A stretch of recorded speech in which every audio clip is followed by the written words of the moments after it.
To be honest, nobody has ever told me that they were homesick. And I do ask.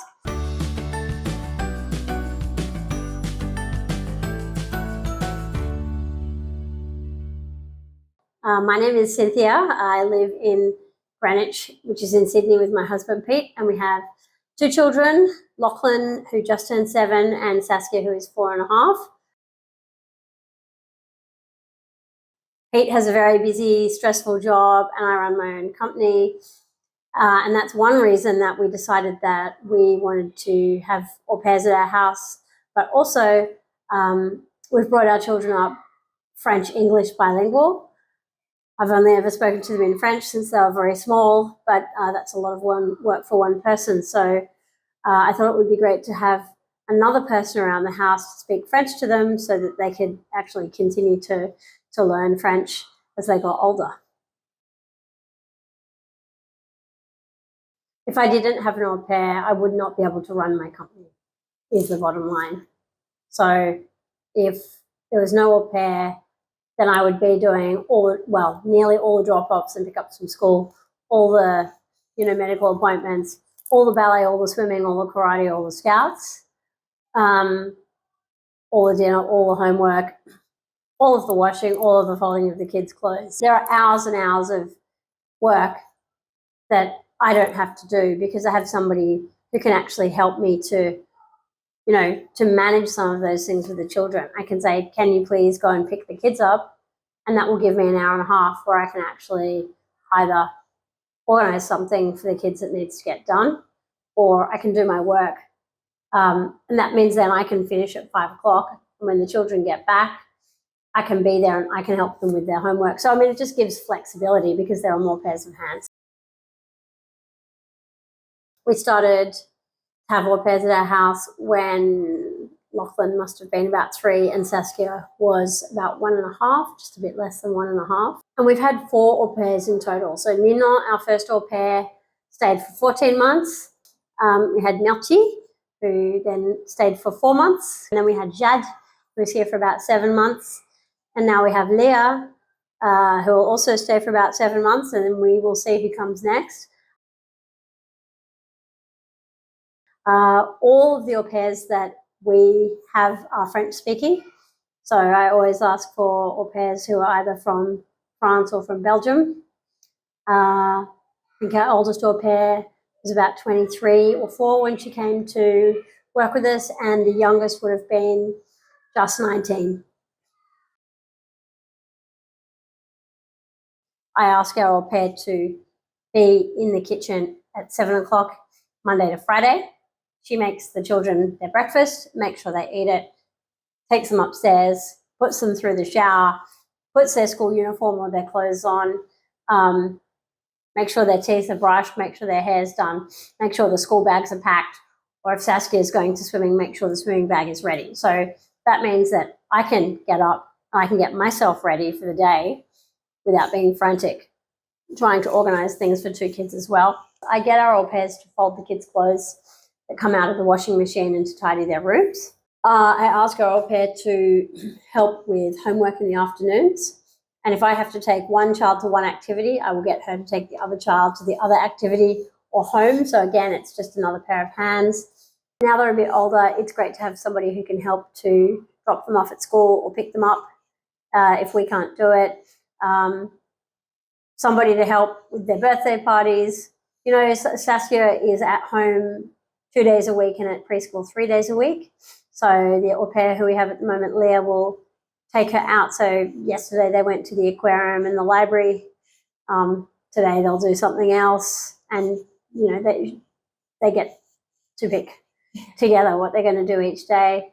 And then I might get her to help prepare the kids' dinner if I'm making adult dinner or if I'm doing homework with kids.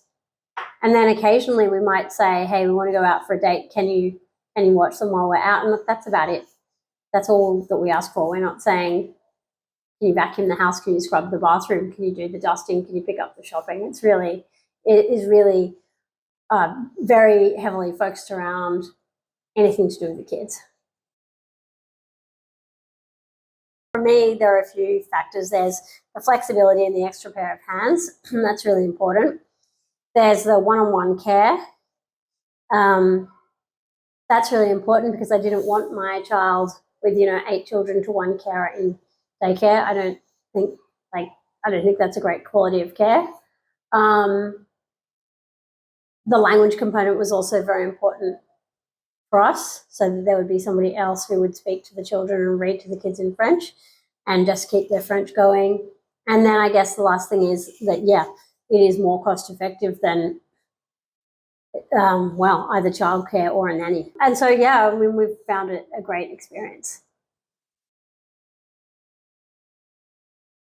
Both parties get filtered. So as a host family, you get filtered by the au pair agency before you can have an au pair.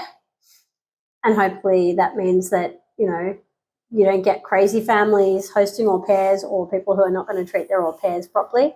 And at the same time, the au pairs get filtered by the agency. And so hopefully that means that, by the time they've gone through an agency in their home country and an agency here in Australia, you've got a really good quality of person who is going to fit into your family, do their best, try hard and make life easy. So I just think there's some filtering from both sides. There's some protection for both parties. And also, if it doesn't work out, there's some kind of support system. If you've got an au pair who's come to you through a platform and it doesn't work out, you can't ring the agency and say, hey, this is not working out. Can you help us? Can you find a new place for the au pair? Or the au pair can't ring and say, hey, I'm not happy here. I need a new host family. You're just left without much of a solution. And I think that must be very stressful both for the au pairs and for the host families. And I think it's also good not to have too many expectations. I know quite a few au pairs who've had very bad experiences, who know the girls that we work with, and it's usually where they haven't used an agency and where they've found themselves in a family where they're basically getting treated like a housekeeper instead of being there to play with kids. And I mean, your au pair is not your housekeeper. Your au pair is there to spend time with the children. So I think getting the expectations right, and agreed between everybody at the start in terms of what the au pair is going to do is very important. And we have an au pair handbook, which kind of says, look, here is how the week looks. I need you in the kitchen every morning during the week at 7 o'clock to help get the kids ready for school. And then at 8 o'clock, either you're spending the day with Saskia if it's on Monday or Tuesday, or if you're not, then you've got the whole day free until kind of 3:30 or 4 in the afternoon when they come back. And then I need your help again at the end of the day to make sure they do their homework and to help me get their dinner and, just to make sure their clothes are all folded and their school things are ready for the next day. But it's important not to, you're not wanting to have your au pair work from morning till night, because that way that will ensure you'll have a very unhappy au pair who doesn't want to stick around. And that's not what you want. I was at a birthday lunch for a friend, and there was another dad there who had small kids. And I mentioned that I was looking for an au pair and I wasn't having much success. And he said, oh, well, we have au pairs and we've had a whole bunch of them. And I asked him how he found them, and he said that he used smart au pairs. And so then as I continued to look, I thought, oh, yeah, somebody said I should check out smart au pairs, and I did. I did check it out, and they've been great to work with. In terms of looking for how we were going to source au pairs, I had looked at a few different platforms, but it seemed like it was quite a process, and I didn't, there was not much in the way of quality control or anything like that. I did talk to a couple of competitors, and I didn't find that they were particularly responsive. But I found the Smart Au Pair team very responsive and very easy to work with. I think, look, in terms of the agency and the support they've provided, they've been really good at finding candidates who met my criteria. And that's been great. But look, to be honest, we have really had no problems with any of our au pairs, so we haven't really needed any support. It's been very, very smooth sailing. manage your expectations. Give your au pair less to do than you think is reasonable. Because your goal, if you make your au pair very happy and you spoil your au pair and you make them feel like they're a valued part of the family, they will want to stay. But if you make your au pair feel like a slave and you work them to death and you have them doing, loads of washing and not engaging with the kids, they're probably not going to want to stay around very well for very long, and they're not going to be happy. That's going to make it difficult for them to do a good job with your children, and you're not going to enjoy having an unhappy person living in your house. I think you also have to make a real effort to include your au pair as part of the family. So our au pairs eat dinner with us every night. They're welcome to join us for as many meals as they want to at the weekend. They don't have to, but if we're here and we're cooking, they're welcome to join us. If we go out, they're welcome to come along. We don't always take them on holidays. Sometimes we do. Now our children are a bit older, we don't need them as much, but we try to include them as much as we can so that they're not here and feeling lonely. And we also push them to go out and make friends. So we're encouraging them to go out and see people and not be home on Friday nights and at the weekend. We're encouraging them to actually go out and visit Sydney and explore all the great things that there are to see and do. And I think, again, for families, my message would be, don't expect too much. Keep your expectations kind of in the low range so that you're not putting a lot of pressure on your au pair. Remember that you're probably dealing with somebody who's very young, who might not have ever travelled much outside their home country, who might never have lived away from home, and that it's a very scary experience for them to be parachuted into somebody's house in another culture, in a different language, where they don't have much power or much agency.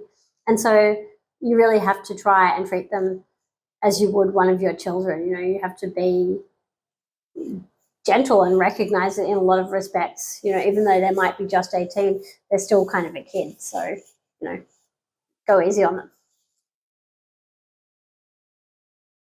I think when just in terms of how the au pairs and the kids get on, when the kids are very small, sometimes it's a bit trickier. So, our little one was a bit not sure about new au pairs when we had the first couple, because she was not used to having a strange person living in the house.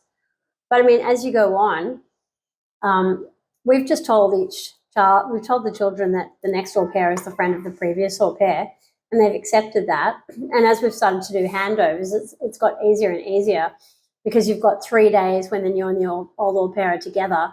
And so there is that time for the kids to get to know the new au pair with the au pair who they already know there. And they get really attached, especially to the little one, because they're spending a couple of days a week together. And I think the thing that's hard is when they have to leave. After 6 months, there are always some tears at the airport. And it gets a little bit harder for the kids as they get older, because, they remember a lot more. When they're tiny, they don't remember so much. But as they get older, where they get really attached to somebody, it is sad for them as well to have to say goodbye. Yeah, I think we do see our au pairs like big sisters. Yeah, I mean, and it's kind of up to them too, in terms of how much they want to be involved. So, some people kind of want to do their hours and then they just want to go downstairs and watch YouTube and talk to their friends and so forth. And some people are more social and they'll want to, we had one au pair who spent all her spare time sitting in the kitchen. So, I mean, our house is large, there's plenty of space. We kind of leave it up to people to choose what they want to do. We have never had any problems with any of our au pairs, like literally. And no, we've never had any communication problems, because they're all French speakers, and 3 out of 4 people in our house speak French. So, it's not difficult for us at all. It's very, very easy. To be honest, nobody has ever told me that they were homesick. And I do ask. No, in terms of setting up bank accounts, we do all that.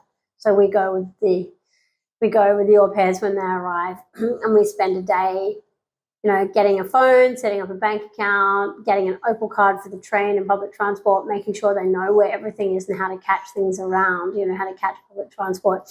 But what we've done more recently is I've started to get the au pairs to overlap with each other so that they have a 3-day handover. So the au pair who is leaving actually gets to train the new au pair and show her from an au pair's point of view how to do everything. And so the last couple of au pairs have helped each other to set up the bank accounts and get the cards for the phone and the public transport and that kind of stuff. I don't know. I think the best moments are when you see them playing together and you can see everybody's having a really great time. To be honest, all of the au pairs we've had, I've picked in one interview. I interview everybody in French, so they're in their native language, so they're a lot more comfortable than if they were trying to interview in English and being nervous. And look, really, I'm just looking for somebody who is sensible and responsible and kind. So, I'm not picking out a brain surgeon. I think it's not, I think there's no point to overcomplicate it. We've always looked for au pairs who really care about kids and are interested in kids and aren't going to just sit there on their phone, with the kids, but who are going to read to the children or play with them or cook with them or, do things that are really engaging. Yeah, we just talk about everything. I just take them through. I just tell them exactly what it's like and what to expect and what our family's like and what we do. I don't think there's any point to say anything except the absolute truth because, if you do that, people will get here and then they'll be upset because they will discover something that's different to what they thought they were coming to. So I think, it's very important to be completely transparent.